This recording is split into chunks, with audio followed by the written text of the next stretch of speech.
Well, take a look at what I have today. It is an Aiwa HV MX1 Super Multi-Digital VHS PAL or NTSC. Some kind of international warranty, although I think the warranty has probably expired at this point. And let's see if we see anything else worthy of note on the box. Super multi-digital converter, PAL to NTSC or the other direction. Playback conversion, double azimuth forehead configuration. 3-system PAL, MEC cam or NTSC 3.58. Auto voltage, digital auto tracking. And it does have the BG, DK, I, and M tuners. And then I believe this is probably Arabic over here, although you really can't read it. Probably says the same thing anyhow. Let's try the other side of the box, and maybe somebody with Google Translate can verify that everything is accurate. Anyhow, let's go ahead and get this thing out of the box and take a look at it. Okay, well there it is up on the bench, worldwide video. And we'll pop the door open on it here. And that didn't really give us much, did it? Anyhow, look at this. It's got record system over here, either NTSC or PAL, and then output system over here, NTSC or PAL. And let's go ahead and flip it around. And they did not include a power cord, so yes, I am using my own power cord for this. As you can see, I put little tags on the back of it. So there is the model of the unit and the serial number. And it does have the European antenna inputs and outputs and the channel output select, and then the mode for the tuner select, M, B, G, I, or DK. So yeah, let's go ahead and get the top off of this thing and see what it wants to do. Okay, here we go. First power up. And it does power up. I do have a clock display. Well, it's just dashed lines. So let's hit the power button and see what happens. And it does light up.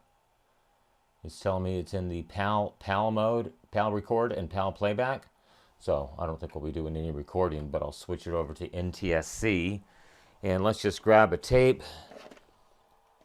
Just an old tape, not sure what's even on it. And see if it wants to take it and if it's going to eat it or not. And as you can see, the capstan motor is running,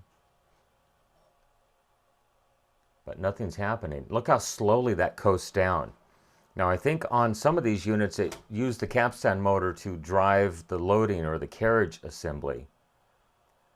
I mean, it's got, I can just spin it freely. So I wonder if we just have a simple matter of a bad belt, because it should be trying to load the tape at this point, and that capstan motor should have much more drag on it. It should stop instantly.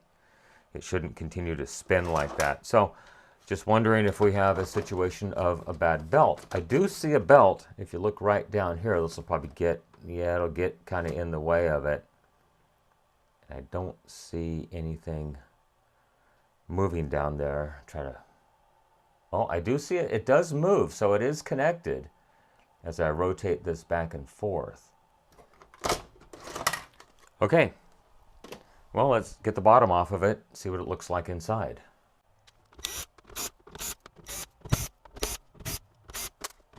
Okay, so I had somebody ask me on a Magnavox ZV427 or ZV457, can I show the screws and where they go? Because there's so many variety of screws. So on this one, it's got a bunch of these short ones. They're probably close to ½ inch in length, and it's got this one that's almost an inch in length. Well, the one long one goes in this hole right here, and its main purpose is to ground the power supply. Let's go ahead and get these out of here.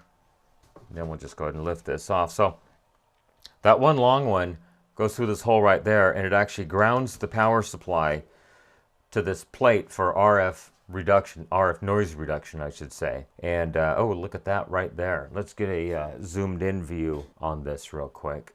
So yes, indeed, the capstan motor runs to this intermediate pulley, and then it drives the loading carriage right here. And yeah, that's what we saw moving right there. Look at the belt. Yeah, that thing is absolute toast. Look at this belt right here. It is just hanging on for dear life. Oh yeah, look, I mean, it just, let's stretch it out and let it go for a second.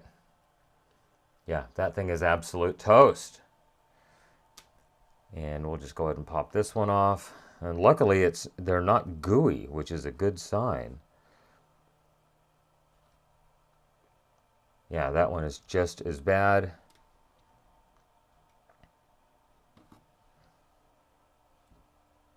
Oh wow, okay. Well, it definitely needs a refill on belts. Okay, so I have selected 3 replacement belts, and yeah, these are much better. Look at that. If I pick it up, it doesn't fall down. We'll try the same thing with this one. So there is the old belt, and if I grab it, it just falls flat.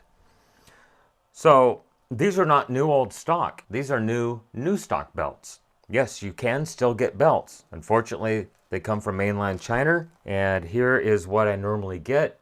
There's 20 belts in here, and I forget what the specs are, but you can see they're 1.5 millimeter width, and they go from this little tiny thing, which is only just a few millimeters, up to, I think this big one is like 170 millimeters if you stretch it out. You can find these on eBay.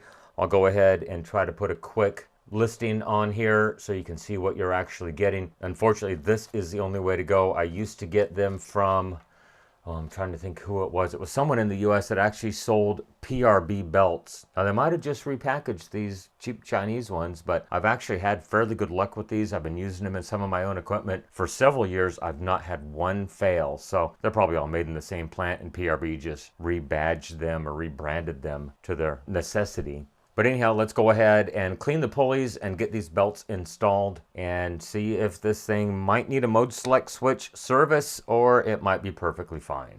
Okay, so there's the mechanism back up once again. So I'm hoping this thing does not need a mode select switch service, because the mode select switch lives under this main mode select gear right here. You can actually see the terminals. I don't know if I can move that, but if I pick this up, there's the solder terminals for the mode select switch underneath that main cam gear right there. So I'm hoping it does not need a mode select service, because it looks pretty easy to get out from here. I can just remove this one plastic clip, take this arm off of here, which moves very freely. But here's the problem. I can't get that gear or that gear off. Otherwise, I could go ahead and just pull this off, no sweat whatsoever. If I do have to do mode select switch service, I have to take the entire mechanism out of the frame, because as you can see right there, the frame is covering those 2 gears. Way to go, Aiwa. I appreciate it very much. So let's go ahead and get a cotton swab and some acetone. We'll do the acetone test on the pulleys where the belts ride and just make sure it's not going to eat the plastic. I don't think it is, but we want to be sure. So to do the acetone test, just go ahead and rub it on the pulley. And if it turns black, you cannot use acetone. You'll have to use alcohol. That one's good. And everything's good. Let's go ahead and give this thing a cleaning.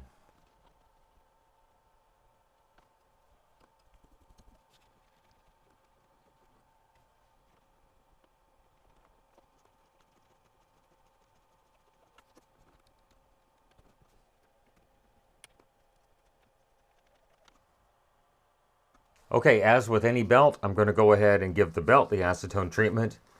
And I know the haters are going to comment on this. You will destroy the belt by using acetone on it. Nah, it won't. I've been doing this for 40 plus, close to 45 years now, since the early 80s. And no, it won't. If anything, it's going to remove the contaminants from the belt, and it will last even longer doing it this way.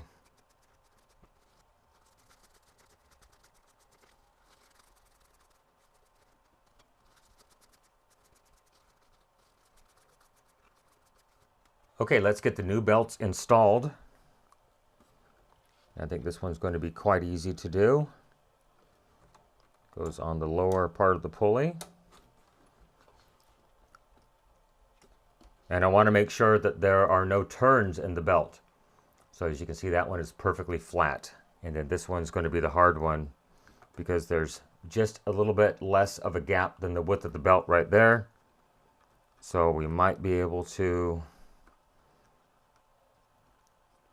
if I can hook it to the pulley, I'll have to push it through right here.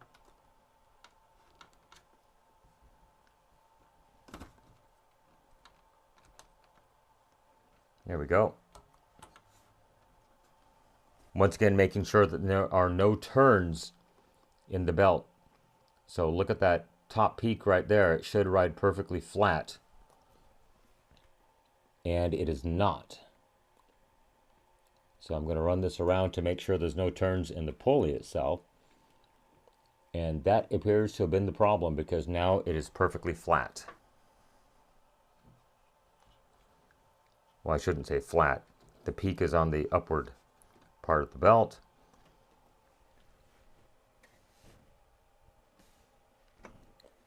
And there is a turn in this one. So what I'm going to do is I'm going to give it some extra turn right here. And hopefully it'll ride through. And now the point is pointing up in all directions. So everything looks good at this point. Let's go ahead and flip this thing over, pop a tape into it, and see what it wants to do. Hopefully, better results. Okay, I got you a zoomed in view on the mechanism. Power on, and you can see it did try to reset the mode select switch, so I'm happy with that. It found its home. The capstan motor did turn, and you can see the belt did move, and it did move the mode select switch to where it needs to be. So power on. Tape going in.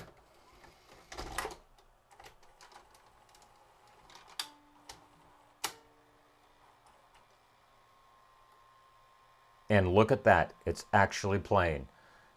Let me get a capture device set up and we'll make sure it actually has video. Okay, capture device is connected and there it is playing back a good usable video signal. Unfortunately, this unit is not a hi-fi stereo playback. It is a linear audio only. And this is actually some video that I shot in New Orleans back in 1992. It was originally recorded on a Sony Hi8 camcorder that I had and then transferred over to VHS, but the quality of it is very good, as you can see. This thing is working absolutely perfectly. Just needed a set of belts. These things are just toast. So off camera, I'll go ahead and give this thing a cleaning and get it ready to ship back to the customer. I think everything is going to be perfect on this unit.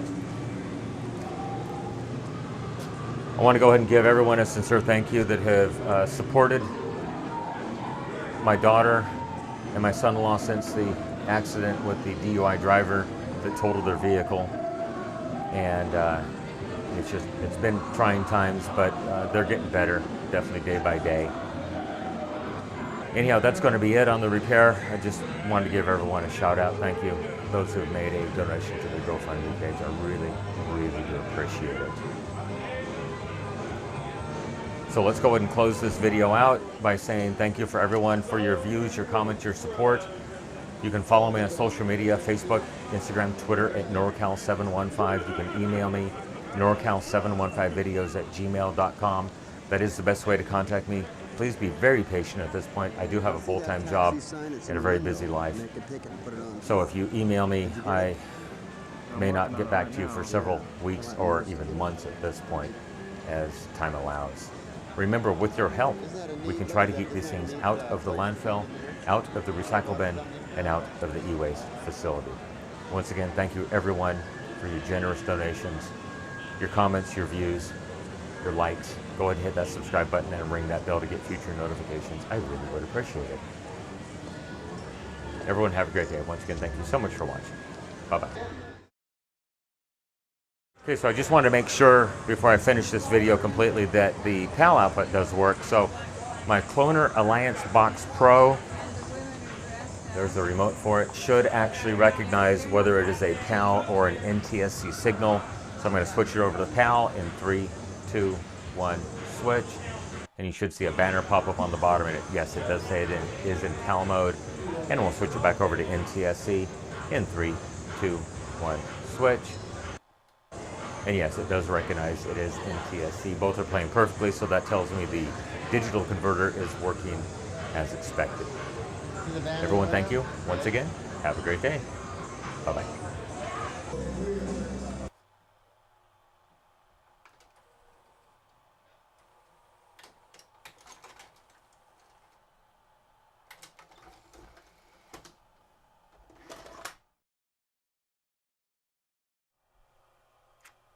Oh, seriously, it was not recording?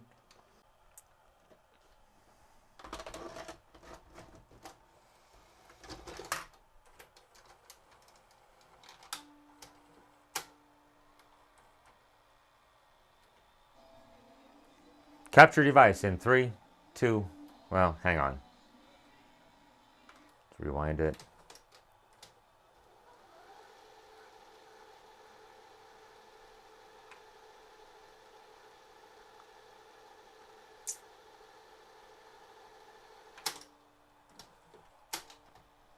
How frustrating. Yes, you actually have to press record, dumbars.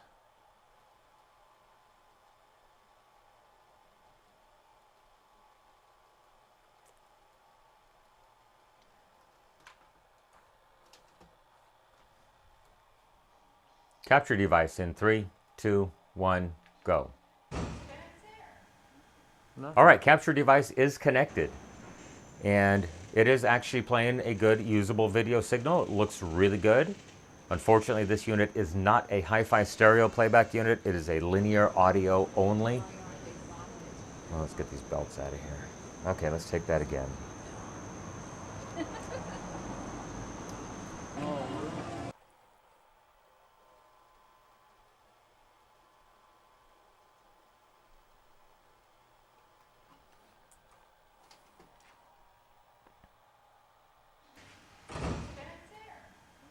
Nothing.